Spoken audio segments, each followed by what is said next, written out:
Hey guys, Derek here. Derek's All MMA channel. Do my versus recap video. Dominic Cruz defending his title against Demetrius Johnson. We'll get to that fight later in the video. Let's start from the first fight on the main card. First fight to kick off the broadcast was Matt Wyman, Matt Danzig. Great fight, like I said. Matt Wyman, throwing just vicious elbows, trying to keep the fight in close. Trying the clinch. I ain't gonna say dirty box just because he was more just trying to hit the elbows. Danzig tried to keep distance, but just couldn't. And Wyman, in my opinion, won all 3 rounds comfortably. But it was a good scrap. Danzig countered well. Had some good moments on the ground. Just a great overall fight, which we knew it was going to be. There was no question. If you need to have a good fight to start off a broadcast, Matt Wyman, Matt Danzig, you can't go wrong with those guys. But Matt Wyman got the victory by unanimous decision, as I predicted. I think Wyman, you can fight many different guys in the division, so I ain't gonna make a prediction. He's a mid-pack guy in the lightweight division. But, he's an exciting fighter, and I want to see him continue the fight. Second fight on the card, Charlie Brannaman and Anthony Johnson. We knew going into this fight, the only way Brannaman had a chance was to get Johnson to the ground. He tried. He didn't. Johnson made him pay. Landed that big head kick. Dropped him. Yamasaki stepped in, stopped the fight. A lot of people argue about it being premature. I agree it was premature, but I want to defend Yamasaki for a second. You guys let me know what you think about this. When you're a wrestler and you're going against a striker, or it's not even use that scenario. If you're in a fight, you have to make it look like you want to fight. And I know you can say Brannaman was trying for the takedown, blah blah blah. But when you got your head down, when you got your head down and you're doing this maneuver, not even looking up, you just got your head pointed down doing whatever the hell that is, there might be a second there as a referee you're thinking, hey, this guy don't want to fight. And Brannaman, you're not going to get the benefit in the doubt if you don't look like you want to fight.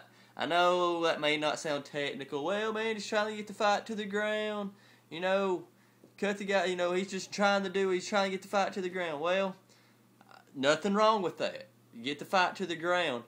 But when Anthony Johnson, when a fighter, the guy that you're fighting gets back up to his feet, don't be crawling around with your head down trying to reach for his legs. Get your ass back up and try the takedown from that position. Try to shoot for a takedown. Try to put it against the cage. Do what you got to do. But once again,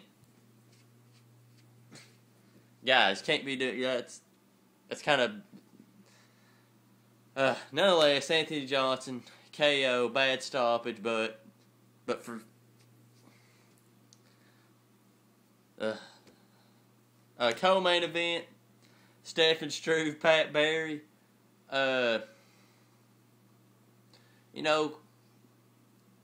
The thing in this fight, I thought either guy could knock each other out, but you knew if it ever got to the ground and it wasn't because Struve got hurt, that Struve was going to be able to submit Barry. And we knew that. My only question is why didn't Struve do any, pull guards sooner in the fight? But nonetheless, he said that he wanted to show that he could stand with Barry. I don't know what you're trying to prove. You're a foot fucking taller. I mean, you should be able to stand with him. Maybe that builded your confidence for the next fight. I doubt it might, but it ain't going to matter. Struve, pulled guard.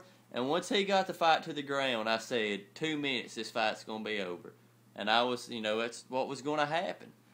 Barry, nice power bomb, but it's not, there's better ways to get out of a triangle than just going by pure power. Rampage Jackson kind of, I think, ruined for a bunch of guys who don't know jiu-jitsu and how to get out of a triangle, because that's really what happens when you throw a guy down like that, all they're able to do is you spend so much energy doing that, and if they're able to hold on to that triangle, you're done, because you've wasted so much energy doing that. You've lost your breathing, and you're just going to go out quicker. And that's what happened with Pat Barry. But Pat Barry is what he is. Personally, I don't think he should be in the UFC. I don't think you should be able to fight at the top level unless you got at least some skills in both areas. But Pat Barry's going to stay around because he's an exciting fighter, but he is what he is.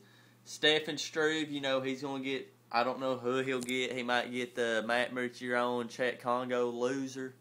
Either way, if he gets anybody legit, he's going to get knocked out. On to the main event. I predicted Demetrius Johnson to win this fight, and my reasons for picking him, you saw in the fight, was he's just quicker. I didn't think Cruz was going to be able to have his timing like he does with everybody else. And but thing is, man, we knew that Cruz was the bigger guy, but even Demetrius said it. Cruz is a strong dude for this weight class. And Cruz was just able to get top position and, able to get the fight to the ground and hold top position. And I had him winning all 5 rounds. So I think, and I texted this to a buddy of mine, that Cruz, out of all the fighters right now, besides Anderson Silva and all the weight classes, if you look at, because I think, somebody tell me how many, I'll check after I get done with this video on how many times Anderson Silva's defended the title. But out of all the guys in the division, in the UFC, including George St. Pierre, I think Dominic Cruz has the best chance to defend the belt 10 times consecutively. And I think George St. Pierre has 5 or 6 title defenses. I'm gonna double check myself after I do this video. But Dominic Cruz, I think, and I look at that division, and I look at all the other divisions. You look at 135. I mean, who's going to beat Cruz? Faber can't beat him, guys. The UFC wants Faber to be the champion. They're saying the winner of the Bose Faber fight gets the next shot. Whatever. He can beat either one of them. He's more well-rounded and better in pretty much all areas than those guys. So I could see Cruz legitimately just totally just wiping that division out. So that's something to keep an eye on there. Jose Aldo, which I'll talk about him on Friday. There's a lot of tough matchups at 145 for Jose Aldo. I think that starting next weekend, the lightweight division, there's so many fighters. St. Pierre, I think we'll talk more about this in the future videos I do, but I think St. Pierre's days are starting to get numbered. I really do, and I'll explain later. How the 205 division works. I think there's bad matchups for Jones. In the heavyweight division, I think Velasquez is going to win, but I think in the heavyweight division, you're always one punch away.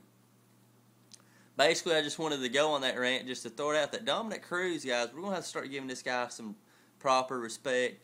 I think he's one of the best complete fighters overall in MMA. He's definitely a top 5 pound for pound, in my opinion. Great night of fights, guys. I'll be back Friday to do my UFC 136 prediction video. Chance this may be card of the year. So far, the fight of the year, in my opinion, is the January 1st fight between Edgar and Maynard. And there's just so many good fights on this card. Really looking forward to it. Peace out. See you guys Friday.